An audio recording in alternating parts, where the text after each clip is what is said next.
Kerusuhan Tanjung Priok, kejamnya Soeharto bantai ratusan ulama. Kalau HTI, FPI, Presidium 212, Rizik Syihab, Bahar bin Smith dan kaum overdosis micin lainnya tumbuh di era The Smiling Murder Presiden Soeharto, dipastikan mereka hanya tinggal tulang belulang saja karena dibantai sampai habis tak tersisa. Di era tangan besi Soeharto, gerombolan micin macam HTI, FPI, Presidium Alumni 212, Rizik Syihab, Bahar bin Smith itu obatnya cuma satu. Dihajar pakai rentetan peluru dari moncong senjata otomatis, selesai perkara. Ini terjadi pada tanggal 12 September tahun 1984 yang silam. Peristiwa saat itu dikenal dengan peristiwa pembantaian Tanjung Priok yang menewaskan kurang lebih 400 massa umat Islam dan para ulama, ustadz dan habaib melalui moncong senjata militer Orba saat itu.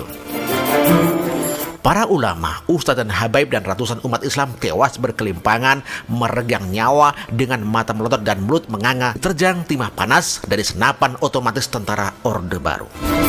Pertumbuhan darah tersebut berawal dari Abdul Qadir Jailani, seorang ulama garis keras sekaligus tokoh masyarakat di Tanjung Priok. Abdul Qadir Jailani ini juga adalah Ketua Umum Gerakan Pemuda Islam Indonesia atau GPII saat itu. Abdul Qadir Jailani adalah ulama garis keras yang kerap menyampaikan ceramah dituding pemerintah Orde Baru menolak Pancasila. Provokatif dan berpotensi mengancam stabilitas nasional. Dari situlah kejadian berdarah itu bermula. Abdul Qadir Jailani dan beberapa ulama lainnya ditangkap karena dituding melakukan tindak pidana subversif berupa provokasi dan hasutan. Mereka dituding menghasut umat Islam melalui ceramah dan khotbah mereka yang menolak penerapan asas tunggal Pancasila serta kesenjangan sosial antara pribumi dan non-pribumi. Akibatnya, umat Islam saat itu marah besar dan menuntut agar Abdul Qadir Jailani dan beberapa ulama lainnya yang ditangkap aparat keamanan segera dibebaskan tanpa syarat. Permohonan pembebasan para ulama yang ditahan oleh pemerintah Orba tidak digubris sama sekali oleh pemerintah saat itu.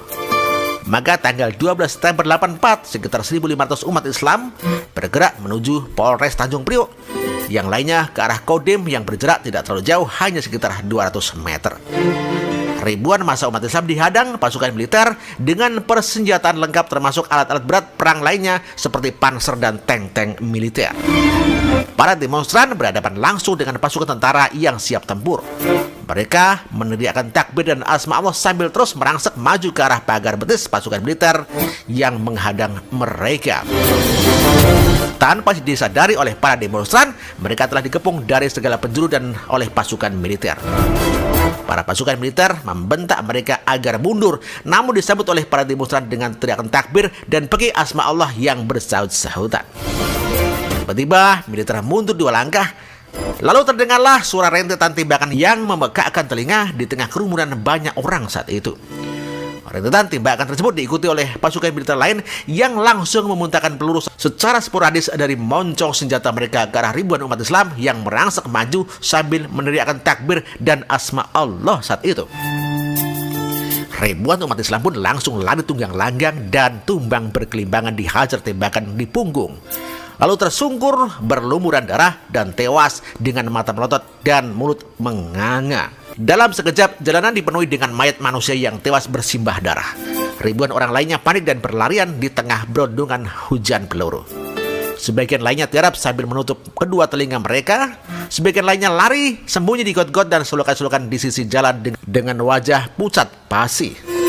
Mereka yang ketakutan lari lintang pukang menyelamatkan diri dihajar beruntungan senjata tanpa ampun dan belas kasihan. Suasana saat itu sangat mencekam layaknya di tengah medan perang. Pasukan militer terus memberontong peluru tiada henti ke arah ribuan massa yang kocar-kacir dengan membabi buta. Lebih sadis lagi, mereka yang belum mati ditendang-tendang dan diinjak-injak untuk memastikan apakah masih ada yang hidup ataupun tidak. Jika masih ada yang bergerak-gerak, maka dihajar dengan rentetan tembakan sampai mereka benar-benar diam, tidak bergerak dan mati. Di saat yang bersamaan, dari arah pelabuhan Tanjung Priok berdatangan konvoi truk militer yang mengangkut pasukan tambahan yang melaju dengan kecepatan tinggi. Konvoi kendaraan-kendaraan perang militer itu menerjang dan melindas massa yang berkelimpangan di jalan. Teriakan jerit kesakitan menyatu dengan bunyi gemeretak tulang-tulang yang remuk di lindas truk tentara yang besar-besar itu. Dari atas truk-truk militer, para pasukan memuntahkan peluru-peluru tajam dari senjata-senjata otomatis ke arah ribuan jamaah yang sedang tertiarap dan bersembunyi di pinggir-pinggir jalan, got-got, dan selokan. Kurang lebih 400 orang tewas ketika dalam kejadian berdarah itu. Belum termasuk korban luka parang yang kelojotan karena berontongan tembakan dan korban yang menghilang entah kemana, tidak tentu rimbanya. Truk-truk besar tersebut lalu berhenti dan turunlah para pasukan militer. Mereka mengambil mayat-mayat yang berkelimpangan di jalan raya dan selokan, lalu melemparkan mayat-mayat tersebut ke dalam truk seperti melempar karung goni untuk dibuang di suatu tempat. Setelah truk besar yang penuh dengan mayat umat Islam dan para ulama itu pergi, tidak lama kemudian datanglah mobil-mobil pemadam kebakaran yang segera menyiram dan membersihkan darah-darah yang berkelimpang di jalan raya sampai bersih. The Smiling Mother Soeharto tidak menyesal terjadinya peristiwa sadis Tanjung Priok 84. Dengan senyum khasnya, The Smiling Mother itu bilang bahwa siapapun yang melanggar hukum dan menentang Pancasila harus diambil tindakan tegas. Presiden Soeharto mengecam keras para ulama yang dianggap telah menciptakan kegaduhan. Menurut pembunuh rakyat yang berdarah dingin itu, melaksanakan keyakinan dan syariat agama tentu saja boleh, tetapi jangan ganggu, jangan mengacau. Peristiwa tragedi kemanusiaan di Tanjung Priok pada tahun 84 yang silam merupakan salah satu dari sekian banyak rentetan sejak dan fakta kecilnya masa pemerintahan Orde Baru di bawah kendali tangan Presiden Soeharto. Satu masa rezim militer yang berlumuran darah dari awal masa kekuasaan hingga akhir masa kediktatorannya dengan menunggangi militer sebagai mesin pembunuh untuk menopang kekuasaannya. Militer saat itu adalah suatu bentuk legitimasi bagi The Smiling Mother Presiden Soeharto untuk melakukan berbagai tindakan represif terhadap rakyatnya sendiri. The Smiling Mother Soeharto kerap memanfaatkan kekuatan militer untuk mengamankan kekuasaannya, sekalipun dengan cara melakukan pelanggaran-pelanggaran HAM yang paling berat sekalipun. Tragedi Tanjung Priok merupakan salah satu peristiwa pelanggaran HAM berat di negeri Zamrud Khatulistiwa ini yang terjadi akibat tindakan berlebihan pihak militer di dalam menghadapi aksi umat Islam saat itu. Umat Islam menjadi korban dari perilaku kekerasan dan korban sistem pemerintahan yang tidak adil.